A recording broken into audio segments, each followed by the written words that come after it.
Spring is the most popular time of year in Michigan to buy a house, but it's also the season where most people overpay. So in this video, we're going to cover what you need to look out for and why buying a house in spring might not be the play for you. If you're new to the channel, my name is Ryan Rethel, and I'm a local real estate broker and licensed builder serving Metro Detroit. And in my 14 years in the business, I've noticed that spring consistently creates a perfect storm to be a seller's market. Let's dive in.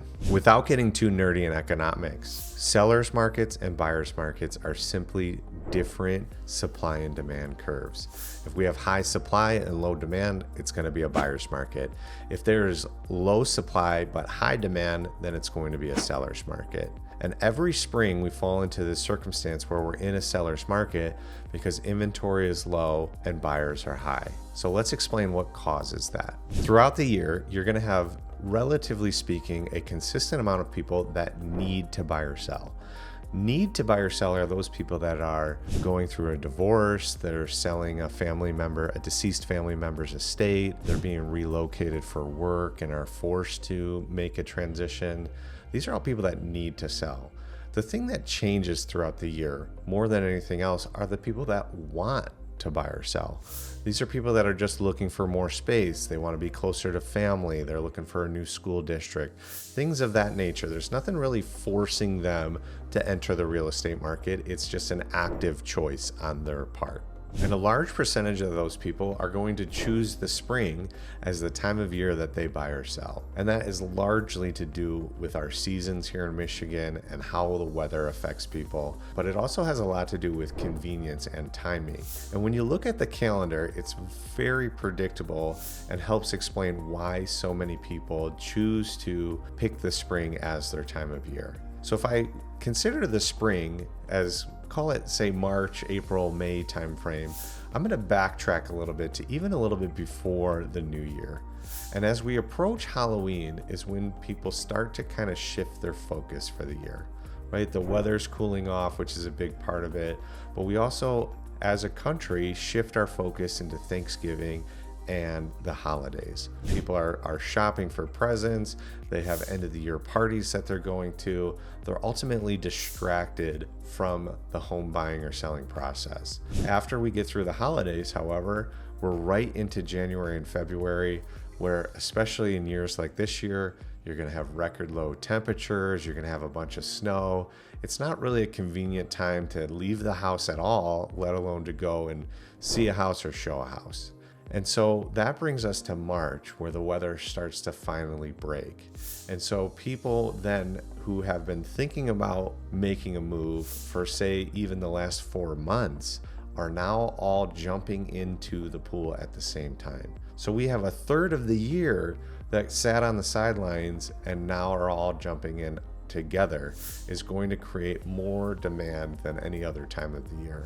Now, when you factor in things too, like school district changes and stuff that takes place a certain time of the year every year, it makes sense then that in addition to weather, we're going to have people that are looking at this point in the season. Even more so than your summer time frame, your June, July, August. Demand is still high in those months, but not nearly the same level as in spring. And that's because people again get distracted. There's summer vacations, there's travel plans, there's different activities that people are doing. And so while the weather may be nice, it's not necessarily people's focus then to take advantage of buying or selling. Now, on the inverse, when we're talking about the supply curve or the number of homes that are available for sale, that is equally affected during these winter months. In the same sort of way that the holidays and the cold weather influence buyers in terms of when they want to buy a home, sellers are undergoing the same thing. If I have to worry about people tracking salt and snow in the house, then I might hold off on selling the home. Furthermore, there might be some repairs that I need to do in order to maximize the home's value that might not be completable until the weather outside is sufficient for those to be done. And so we see most people not in a position to be ready to sell until we get into that late April, May, sometimes even June timeframe. And so especially in the early part of spring, the inventory numbers, the amount of homes available for sale are significantly down compared to other parts of the year. And so the supply and demand curve is skewed. We're in a seller's market. We have a lot of demand, a lot of buyers ready to buy as soon as the weather has broken, but we have not as many sellers ready to sell. And thus we get into a situation where we have a lot of multiple offers, a lot of competition for the same homes. And this is ultimately what raises prices and creates a situation where you're spending more money than other times of the year. This is the time of year where we see a lot of houses that have multiple offers or highest and best type of situations. And there's a lot of pitfalls for buyers when this happens. More competition typically means more emotion instead of logic, right? Fear of loss is a real thing. You might not think that it applies to you, but it absolutely does. It means that you might be spending more cash out of pocket. You might have a certain budget that you can afford,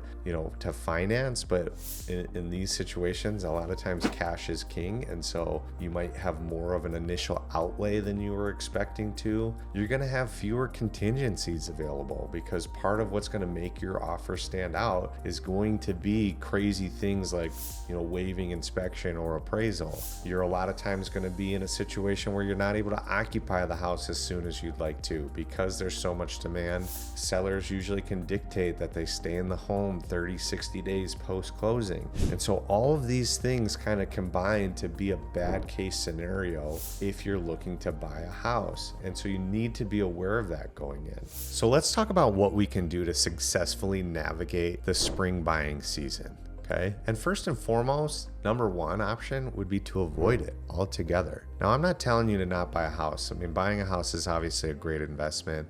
I wouldn't be a real estate broker if I didn't truly believe that. But the reality is that depending on your situation in life, it might make sense to step aside during the spring months. If you look at the Zestimate for nearly any house in the state of Michigan, you're going to see a pretty predictable change in that Zestimate. And say what you will about Zestimates, whether they're accurate or not, the trend though is pretty telling.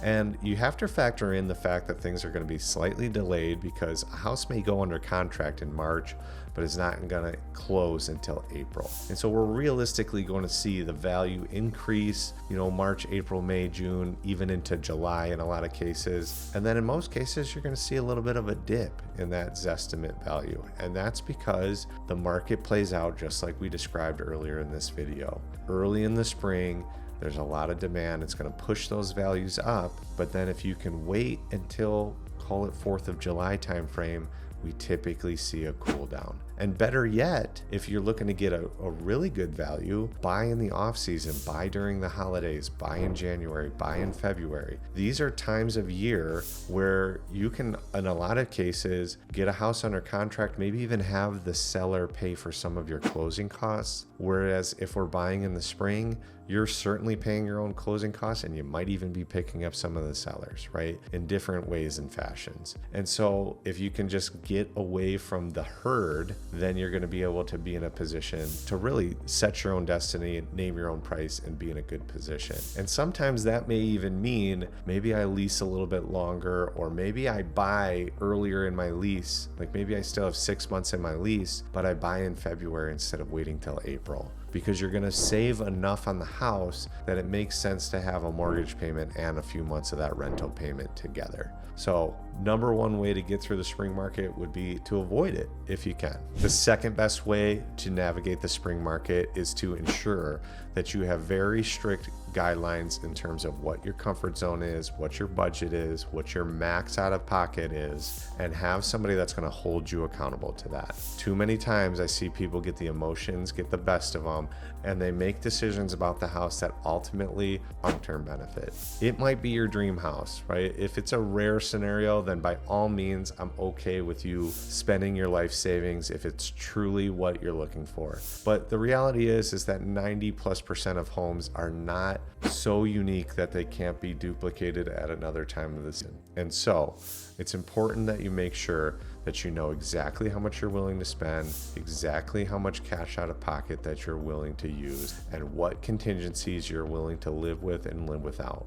For instance, I'm never going to recommend to a client that they waive their inspection. I don't care if there's 20 offers on a home.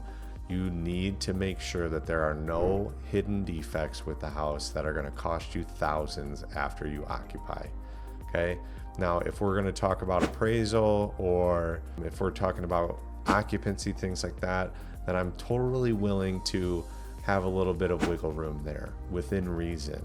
But there comes a point where a home does not become worth it anymore. And you need somebody that's not going to be emotional, that's going to stay by your side and call a spade when it comes time to make an offer. A third strategy would be to avoid homes that are recently hit the market. Now, it's tough to do. This is where emotion comes into play again. But if a house comes on the market on Tuesday or Wednesday and they're starting to show the house Friday, Saturday, Sunday, during the spring, if it's a nice house, that's going to be sold by Sunday or Monday. And so if you wait until Monday or Tuesday to see that house once the initial rush has passed, then you're more likely to not fall into the multiple offer trap. Now, like I mentioned previously, there's a time and a place to compete, but if your finances are such that you don't really have a lot of cash out of pocket to spend, you're not in a position to waive contingencies, then this is a strategy that makes a lot of sense. Okay, if I'm a first-time buyer and I've saved for years and I have, just enough for my down payment and closing costs, then I'm going to implement this strategy until the market cools off to a point where I can get a reasonably priced home without the competition and additional cash outlay. All right, with those strategies being said, it is perfectly fine to buy a house within the spring market if you're financially in a position to do so. And ultimately, I can give you advice about not being emotional about it, but sometimes, buying a home is an emotional process. And so if you're in a position in your life where you can compete and you prefer the convenience of spring, sometimes I buy a Coke at the gas station instead of the grocery store, and I'm paying a little bit of a convenience tax, right? It's a little bit of a higher price. And if you're in a position to handle that price, then by all means, more power to you. If you're not in that position though, let's set realistic game plan. Let's follow one of these strategies so that you don't get caught up in the feeding frenzy that the spring market brings. And if possible, like I said, my first choice would be to avoid it altogether. So come up with a plan, even if it's 6 months out, you got 6 months left on your lease, or you've got 6 months more of savings, or you've got a year out. Talk to a professional and come up with a game plan and a strategy that helps you avoid some of the mistakes that a lot of the market makes. And so I hope you guys found value in this video here today. And if you're looking for more information or curious about what the current inventory or pricing looks like here in Metro Detroit, my team and I would be thrilled to help you.